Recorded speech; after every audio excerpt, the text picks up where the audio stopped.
Muy buenas noches, de nuevo con ustedes, Voz Libertaria de Venezuela, con 5 minutos con la resistencia. Hoy, martes 2 de febrero del 2021.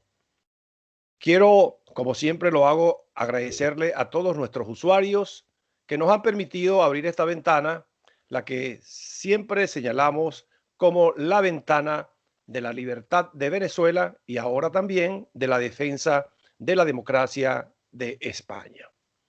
Hoy vamos a tener un programa muy del perfil del 2021, como lo anuncié en nuestro primer programa de este año.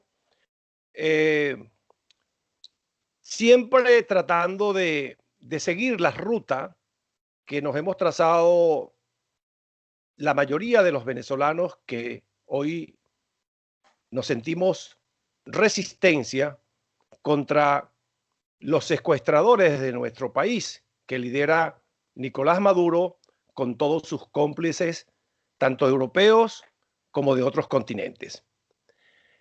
Hoy tengo el placer de tener como invitado a Jesús Enrique Morales, un venezolano en resistencia, también con nacionalidad española, y lo voy a decir al revés, un español porque reside y su vida política y de lucha la ha ejercido aquí en esta hermana patria España, o la que nosotros tradicionalmente llamamos la madre patria. Jesús Enrique Morales lo hemos invitado porque aparte él es miembro de nuestra Unión de la Resistencia Venezolana. Y pues por supuesto nuestro gran politólogo, amigo, joven de la Resistencia, Manuel de la Cruz. Es para mí por supuesto un verdadero honor tenerlos aquí hoy en este tercer programa de este año y por supuesto quiero darle a los dos la bienvenida. Bienvenido Jesús. Pero antes quiero señalar que Jesús Morales es internacionalista, es un dirigente político acá en España, pertenece al partido Vox y es actualmente coordinador de voz en la comunidad de Alacuas, de Alacuas, que pertenece a la comunidad valenciana. Bueno, sin más preámbulo, Jesús, bienvenido a 5 minutos con la resistencia y mi amigo y compañero de la resistencia, Manuel de la Cruz. Bienvenido, Jesús. Muchísimas gracias, Luis. Encantado de estar aquí con ustedes, de poder compartir un rato, intercambiar ideas, no solo sobre la actualidad de Venezuela, sino sobre todo el bloque de la hispanidad que sin duda alguna se está viendo atacado por los mismos enemigos, las mismas ideas y los mismos proyectos, con lo cual tenemos que generar estrategias lo suficientemente homogéneas, lo suficientemente sólidas que nos permitan de una vez por todas no solamente acabar con estos enemigos y no solamente acabar con estas lacras que han deteriorado nuestra moral y nuestros sistemas, sino poder con ilusión y con emoción proyectar una idea nueva de sociedad, una idea nueva de país, tanto aquí en España como en Venezuela. Así que para mí es un placer poder intercambiar con vosotros. Muchas gracias. El placer es mío por tenerte aquí en el programa. Manuel, bienvenido de nuevo a tu Muchísimas casa. gracias, Luis. Pues sí, ya me siento en casa, francamente, con la misma alegría y con esa esperanza sobre todo, pero una esperanza de verdad, no basada en ilusiones, sino en la certeza de que vamos a lograr definitivamente la reconquista de Venezuela. Es algo que los venezolanos nos debemos y que lo lograremos. Estoy seguro de ello y por eso estamos aquí. Bueno, empecemos con un comentario bastante breve para que desarrollemos la entrevista. Eh, yo vengo manteniendo que este año 2021, Dios mediante, siempre por delante, porque somos católicos, creemos en nuestro Dios divino, el 2021 tiene que ser para los venezolanos el año de la resistencia, el año de las mayorías de la ciudadanía que resisten todavía allá en nuestro país y los que estamos fuera, que ya llegamos casi a 6 y cuidado, si más de 6 millones, que seguimos resistiendo, la mayoría con el sueño de regresar a nuestro país, Venezuela. Dicho esto, La reflexión que yo hice en el primer programa, voy a compartirlo de nuevo, fue precisamente que la resistencia venezolana tiene que constituirse en esa esperanza real, franca y sincera de una oposición, pero original, verdadera, de cara a evacuar al usurpador que nos secuestra el país. ¿Qué opinión merecen ustedes dos sobre mi comentario? Empecemos con Jesús, que es nuestro invitado de hoy.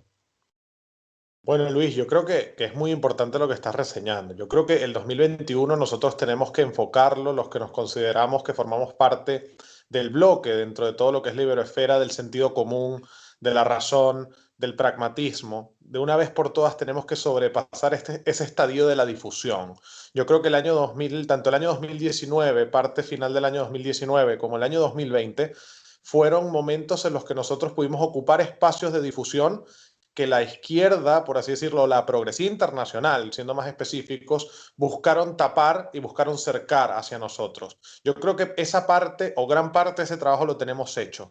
Yo creo que ahora nosotros en 2021, para el caso puntual de Venezuela, pero también para lo que nos compete aquí en el Reino de España, tenemos que pasar de ese estadio de la difusión al estadio de la acción. Son cuestiones que en tema o en espacios coloquiales he comentado y he conversado con Manuel muchísimas veces. Tenemos que de una vez por todas ocupar las calles que la izquierda se arrogó por muchísimos años en toda la iberosfera.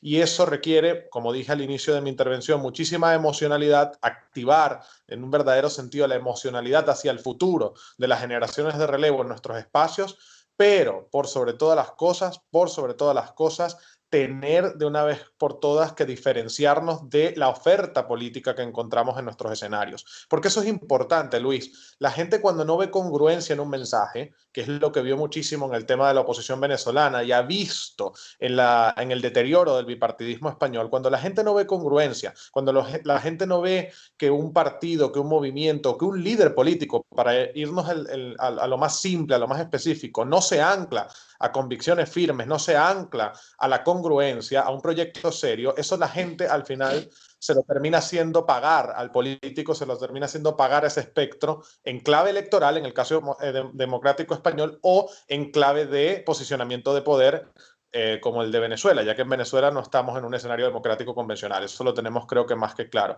Con lo cual, mi análisis, Luis, va más hacia eso. Nosotros tenemos que entender que ahora viene la parte y el estadio del activismo político en su pura esencia. Debemos bañarnos como sociedad como sociedades, perdón, en toda la iberosfera, del hecho político más allá de la política de los partidos, porque esta era online, por así decirlo, esta era virtual, esta era de cambios, de modificaciones, amerita la responsabilidad política en mayúscula del ciudadano común, amerita el ocupar espacios que la izquierda nos quitó por muchísimos años y estar próximo a las soluciones de la gente en la calle.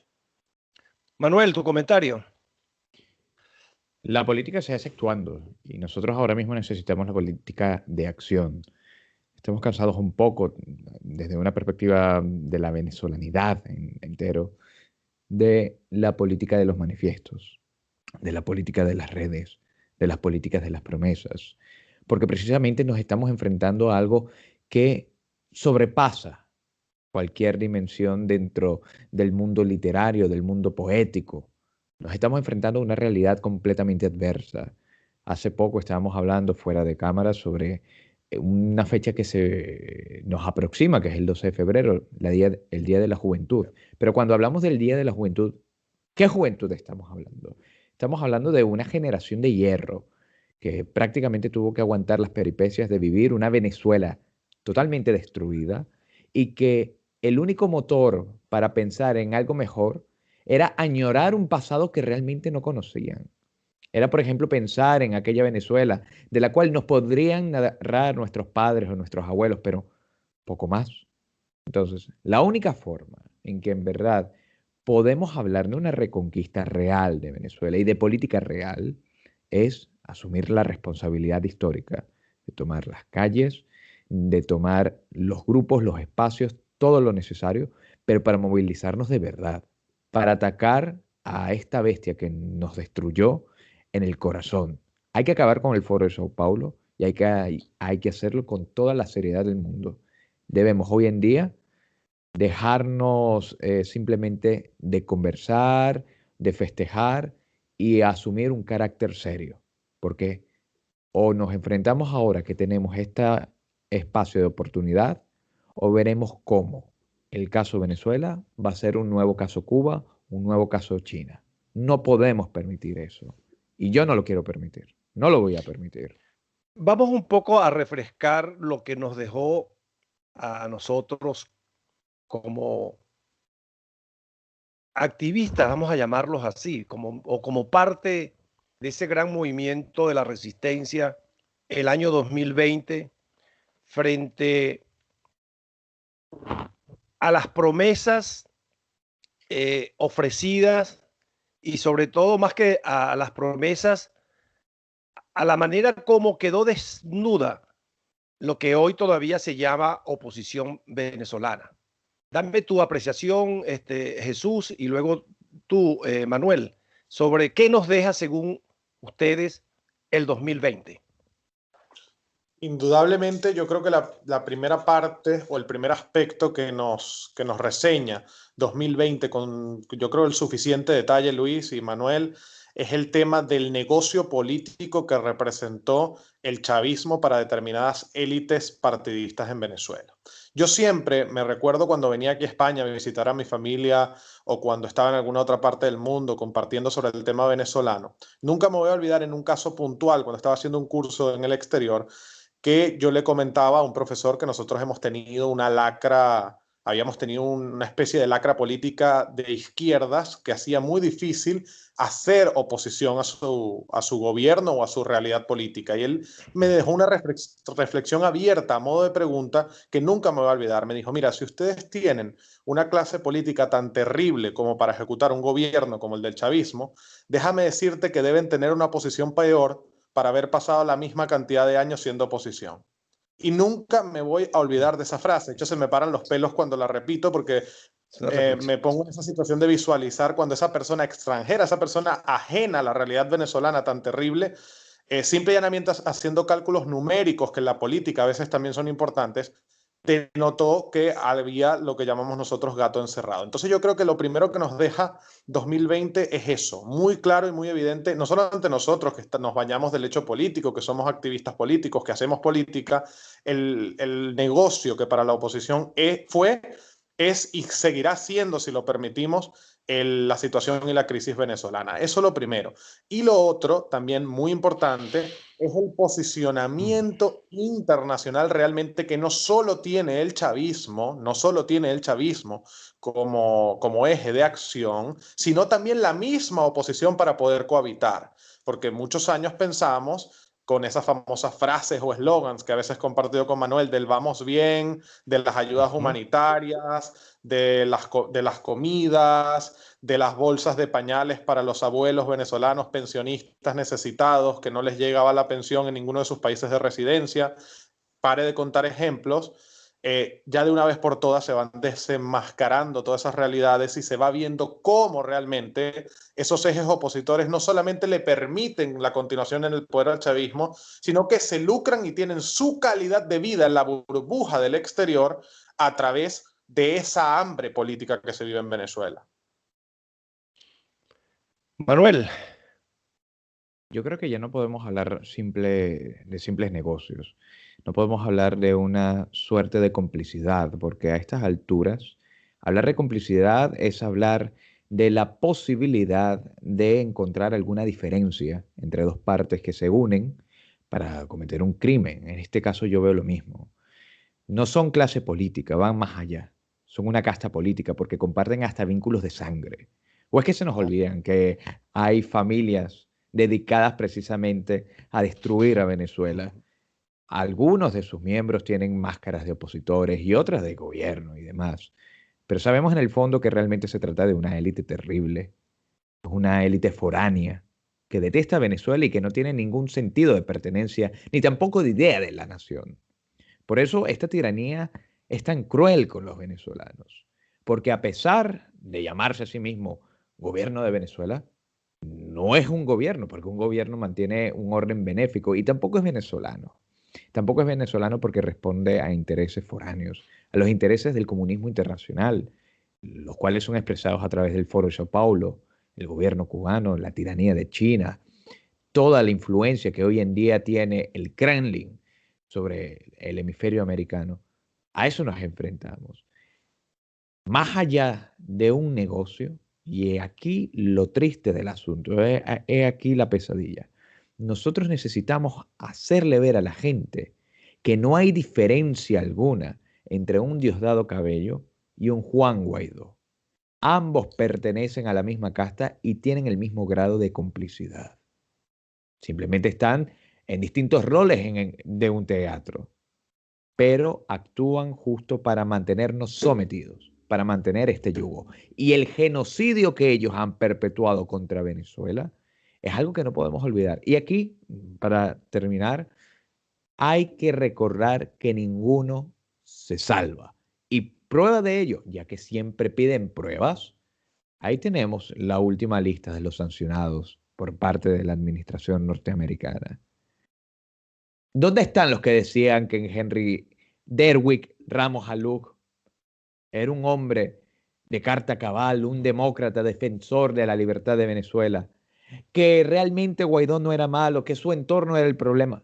¿Dónde están todos ellos? Ahora que se muestra que todos son partes del mismo cáncer que hay que extirpar. Bueno, esa dualidad es parte de lo que pudiéramos agregar en ese análisis desde del 2020, que esas dos bandas, como yo permanentemente las denomino, la banda criminal que lidera Maduro y sus socios internacionales y la banda delincuencial que es la que lidera Leopoldo López, Guaidó, Ramos Alú y todos ellos. Esa desnudez se expresa, para agregarlo al conversatorio, a la entrevista, al hecho de dos eventos que claramente demostraron la ausencia de fuerza ciudadana de las dos bandas. Y me refiero, pues, el evento electoral del 6 de diciembre y, por supuesto, la consulta plebiscitaria que de manera casi disfrazada realizaron la MUD a través de algunos personajes que no son rostros conocidos dentro del seno de la MUD, como me refiero a la doctora Rosa Mármol de León y a Enrique a Enrique Colmenares Finol, ¿verdad? Entonces, pudiéramos entonces nosotros decir que esa desnudez del 2020 viene precisamente a coincidir con eso que tú acabas de señalar, esa comparación que tú haces de un Diosdado Cabello con un Juan Guaidó, que yo lo comparto plenamente, que lo diferencia es que uno es efectivamente criminal, me refiero a Diosdado Cabello, señalado incluso por la justicia de Estados Unidos, y Juan Guaidó, que es, bueno, delincuencial porque es cómplice y porque si hay algo que está detrás de él, tras la historia, son la cantidad de escándalos de corrupción que están hoy presentes en eso que se ha llamado el gobierno interino. ¿Ustedes coinciden con este comentario para entonces caer en el análisis hacia dónde debemos de ir? Sí. Sí, Luis, una cosa importante. Yo creo que de una vez por todas queda bien claro quiénes son los Diosdados de Columbias y los Diosdados de traje. O sea, Guaidó sería el Diosdado de traje y Diosdados, el Diosdado del mazo dando. Cada quien jugando su rol, como explicó bien Manuel, dentro de toda esa obra de teatro que es el chavismo y que es el socialismo del siglo XXI. Todo eso tiene su orquesta, tiene sus elementos y yo creo y asumo ese elemento que comentaba Manuel de cada uno cumpliendo y ejecutando su rol. Pero hay una cosa importante a nivel cuantitativo, Luis, que no podemos olvidar. Incluso con el teatro, que ellos buscaron accionar con esa consulta, que ellos buscaron orquestar, que ellos buscaron maquillar a nivel estadístico. Hay un número importante, así asumamos esos números. Así asumamos esos números, haciendo un ejercicio hipotético. Tenemos un espacio civil de descontento, que no tiene ningún tipo de interacción con la realidad política, ya no con la política en sí, sino con la realidad política y sociopolítica venezolana. incluso tomando esos datos que nos dan a nosotros a entender el nicho que nosotros tenemos que movilizar y activar, que es el de mayoría de descontento y que es el de mayoría de deseo de reconquista de la nación, del Estado, pero por sobre todas las cosas de la República en su esencia. ¿Y eso cómo lo vamos a hacer, Luis? Siendo auténticos. Siempre mi opinión es que nosotros tenemos que, ante todo, diferenciarnos, porque podemos asumir dentro del escenario internacional, que por allí puede ser lo que más me compete, a nivel profesional, podemos asumir que la gente, por escucharnos un comentario u otro, inmediatamente nos ubique dentro de algo diametralmente opuesto a esta oposición. Pero eso nosotros tenemos que ejecutarlo, porque en el panorama internacional no todo el mundo sabe quién realmente es y no es. Entonces yo creo que ese proceso todavía tenemos que nosotros estimularlo de una forma efectiva en los distintos espacios de interacción que tenemos siendo venezolanos en el exilio y algunos teniendo también la oportunidad de tener acción política en una realidad distinta, sea España, sea Estados Unidos, sea Colombia, sea la realidad que fuere, porque eso es lo que a nosotros nos va a dar mayor, no es que ya no la tengamos, porque la tenemos de sobra, tenemos la razón, tenemos el sentido común y tenemos el proyecto. Nos va a dar mucho más a nivel internacional el posicionamiento moral, no la autoridad moral. La autoridad moral ya la tenemos, desde un sentido ideológico y desde un sentido programático. Y una vez que nosotros terminemos de apalancar eso, yo creo que vamos a tener una capacidad, no solo con el venezolano en el exterior, sino con lo que se pueda diagramar, de terminar de ejecutar el cambio en Venezuela. Porque al final, si no se hace ahora, va a ser muy, muy difícil hacerlo. Allí está Cuba, 60 años, y allí está Corea del Norte. Y son gobiernos que eso hay que hacerle entender a la comunidad internacional que dentro del funcionamiento de sus paraeconomías no necesitan de los estadios convencionales de financiamiento, bien sea de crisis o de no crisis a nivel macroeconómico, para fracasar o tener éxito. Ellos ya tienen su proyecto a largo plazo para morir en la cama estando en el poder. Eso hay que hacerlo entender. Tu comentario, Manuel. Sobre lo primero, a mí me cuesta diferenciar, incluso en esa graduación que haces entre delictivo y delincuente, con respecto a las dos bandas. Para mí es una sola. Para mí es una sola, simplemente que vemos que cada uno tiene un rol distinto, ¿vale? Sí. Y lo segundo, más allá, con respecto al posicionamiento internacional. Nosotros tenemos que también ver la otra cara de la moneda. Si todavía existe Cuba como realidad adversa, o existe Corea del Norte como oasis de la violación a la dignidad humana, es porque hay una parte, espero que no sea mayoritaria, pero sí una parte relevante de la comunidad internacional que admite y se lucra de ello. Es decir, nosotros necesitamos no solo llevar un mejor posicionamiento de la causa venezolana, porque concuerdo con Jesús y estoy seguro que también concuerdo contigo en esto, Luis. Nuestra causa es una de las más justas, una de las más nobles, porque estamos luchando por lo que en verdad es bueno, lo que es bello, lo que es elevado. Pero no basta con eso, no basta con tener la razón en política. Se necesita ganar, se necesita conquistar. Y desafortunadamente con cada palabra, con cada segundo, se nos va yendo ese aliento de vida. Nosotros no nos podemos permitir que suceda, y es algo en lo que ya estamos cayendo paulatinamente, que generaciones enteras nazcan y mueran bajo el signo del yugo comunista, como pasa en Cuba. Y realmente a mí lo que me preocupa, yo lo que veo que necesitamos esforzarnos mucho más es en generar ese impacto para que los venezolanos y los amigos de la hispanidad reaccionen. El fallo hoy en día, yo lo diría, si hay que entrar en una jornada de autocrítica, no es que todavía a estas alturas hayan venezolanos que vean con buenos ojos a Juan Guaidó o al interinato de papel. No vamos a hablar de temas personales, es un tema institucional, del interinato de papel. No, el problema no es ese. El problema realmente radica que hace unos años nuestros aliados circunstanciales dentro de la esfera internacional todavía consideraban a esta pseudo oposición, a estos miembros del contubernio socialista, como una alternativa viable. Es allí la gran falla. Y con eso estoy de acuerdo con ustedes dos.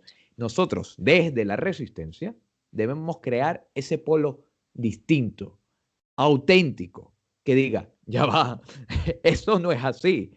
Frente al contubernio, estamos los que queremos a Venezuela, los que amamos a Venezuela y queremos que renazca. Bueno, en la segunda parte de esta entrevista vamos a hablar precisamente de ese tema, Manuel y Jesús.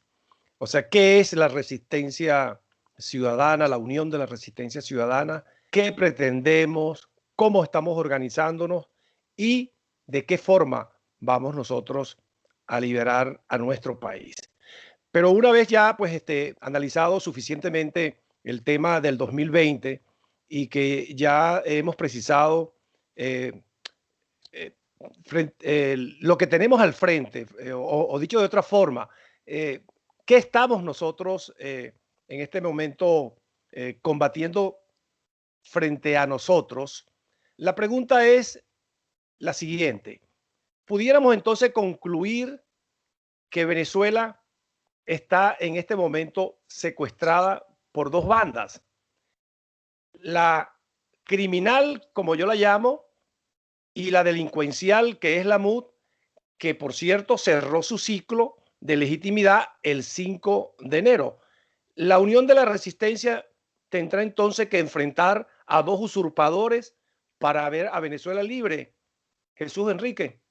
Total y absolutamente, Luis, porque tenemos que entender que esa casta política que secuestra, esa élite política que secuestra la realidad venezolana, que secuestra nuestra nación, que secuestra nuestra república, básicamente no va a dejar de estar atornillado a ese sistema. ¿Por qué? Porque tienen muchísimos antecedentes y porque tienen muchísimos elementos que les pudiesen jugar en contra si van a un escenario de alternabilidad o de transición democrática convencional. Entonces nosotros tenemos que hacer entender no solamente a la comunidad internacional, que yo creo que ya muchos elementos de la comunidad internacional lo van entendiendo por un tema de sentido común y por un tema, como dije anteriormente, de sacar números cronológicamente. Más allá de eso, nosotros tenemos que hacer ver la necesidad de generar una limpieza real en Venezuela de esta élite, no del contexto político y lo que pueda ser un proceso de transición en líneas generales, eso no desde un sentido conceptual, pero sí de los actores en este momento que están secuestrando de forma atornillada la realidad gubernamental de Venezuela, porque eso es lo que hay en Venezuela, una realidad gubernamental y unos sistemas y posicionamientos de poder, pero no hay un escenario democrático en lo absoluto convencional. Entonces, antes de hablar de cualquier tipo de proceso, antes de hablar del elemento de sufragio y antes de hablar de cualquier realidad ilusoria, hipotética de un sistema democrático convencional o de cualquier episodio de transición, nosotros tenemos que hablar de ese verbo, Luis, limpiar. Una vez que nosotros extirpemos a ese cáncer, que incluye a los colaboracionistas, que incluye también dentro de ese saneamiento a los ayudantes, colegas y compinches de esta narcotiranía, es que nosotros vamos a poder generar un cambio institucional real en Venezuela que permita una nueva capacidad de acción de actores políticos reales muchísimo más allá de las ideas. Pero yo creo que eso ya es un escenario que no deberíamos ni siquiera hablar con tanto detalle. Tendríamos que enfocarnos muchísimo más en liberar a Venezuela del cáncer que está sufriendo, por lo menos desde un sentido quirúrgico. Ya después pudiésemos hablar en un sentido más amplio y más específico del tratamiento para la recuperación del paciente, que en este caso es Venezuela. Y me gusta mucho el argot médico en este sentido, pero lo primero es extirpar el cáncer, porque si no, no puedes hacer ningún tipo de quimioterapia. Y Venezuela en este momento no solo tiene la metástasis y un cáncer y un tumor altamente benigno, sino que tiene una sintomatología que ni siquiera le está permitiendo en todos los casos tener una intervención real y una intervención sana y saludable. Y eso es lo que nosotros tenemos que habilitar, ese pabellón, Luis, como decimos en criollo, para operar al paciente, en este caso que es Venezuela. Manuel, nos queda un minuto de la primera parte. ¿Significa entonces, Manuel, que tenemos que la resistencia enfrentar a dos usurpadores, a dos secuestradores, Manuel? En una frase, para que Venezuela viva, el contubernio comunista tiene que morir. Bueno, que acaba de dar su opinión es el politólogo Manuel de la Cruz, miembro de la Resistencia, líder de la Resistencia, residenciado aquí en el Reino de España, y Jesús Enrique Morales, mis dos estrellas invitados el día de hoy, con quien pues ya hemos hecho un paneo por la realidad de Venezuela. En la segunda parte vamos a concentrarnos en qué es la Unión de la Resistencia Ciudadana, qué es la resistencia de Venezuela, qué persigue la resistencia y de qué forma nos estamos organizando y hacia dónde vamos en la dirección y cómo vamos a lograr que nuestro país sea libre lo más pronto posible. No se pierdan la segunda parte con mis dos invitados, con José Enrique Morales y con Manuel de la Cruz.